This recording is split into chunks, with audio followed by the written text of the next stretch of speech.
Setelah 4 bulan pendampingan intensif, jumlah siswa di Kabupaten Buleleng yang belum mampu membaca, menulis, dan menghitung menurun signifikan. Jumlah siswa yang sudah lancar membaca melonjak dari 17 orang hingga menjadi 109 orang.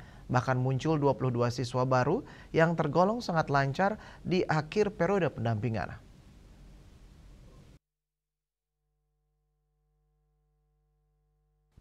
Program yang digelar sejak Mei hingga September 2025 itu menyasar 61 sekolah di 9 kecamatan se-Buleleng. Sebanyak 243 siswa yang awalnya belum lancar membaca didampingi oleh 483 mahasiswa dari berbagai program studi seperti PGSD, bimbingan konseling, PG PAUD, dan teknologi pendidikan dibimbing oleh 51 dosen.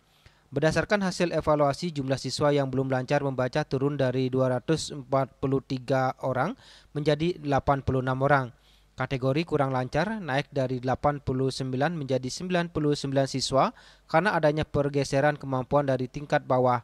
Dekan FIP Undiksa, Profesor Iwayan Widiana menyebut peningkatan tersebut tak lepas dari pendampingan rutin dan konsisten yang dilakukan mahasiswa. Meski demikian, terdapat berbagai kendala di lapangan, mulai dari kesulitan membaca dan menulis, kurangnya fokus, ketidakhadiran siswa, hingga minimnya dukungan orang tua.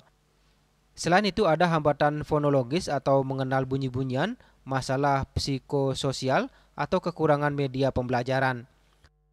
Kendala dari internal anak itu. Kendala internalnya apa? Motivasinya. Karena dipengaruhi oleh lingkungan, dipengaruhi oleh support keluarga, dipengaruhi oleh kebiasaan. Kebiasaannya apa? Kurang disiplin, kurang minat untuk membaca. Nah, ini agak sulit kita merubah kebiasaan-kebiasaan itu menjadi disiplin, terbiasa untuk membaca. Karena juga dipengaruhi oleh support sistem di rumahnya, di lingkungannya. Jadi anak-anak seperti ini, diperkirakan kita ada 100, itu perlu penanganan khusus. Penanganan lebih lanjut. Oleh sebab itu kita rekomendasikan agar anak-anak seperti ini dibimbing secara khusus oleh sekolah melalui guru bimbingan dan konseling.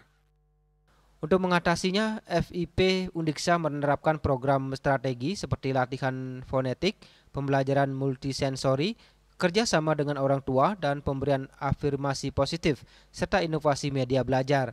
Profesor Widiana berharap Pemkab Buleleng dan pihak sekolah dapat melanjutkan program pendampingan ini agar hasil yang telah dicapai tidak berhenti di tengah jalan. Yasir Yuli, Bali TV.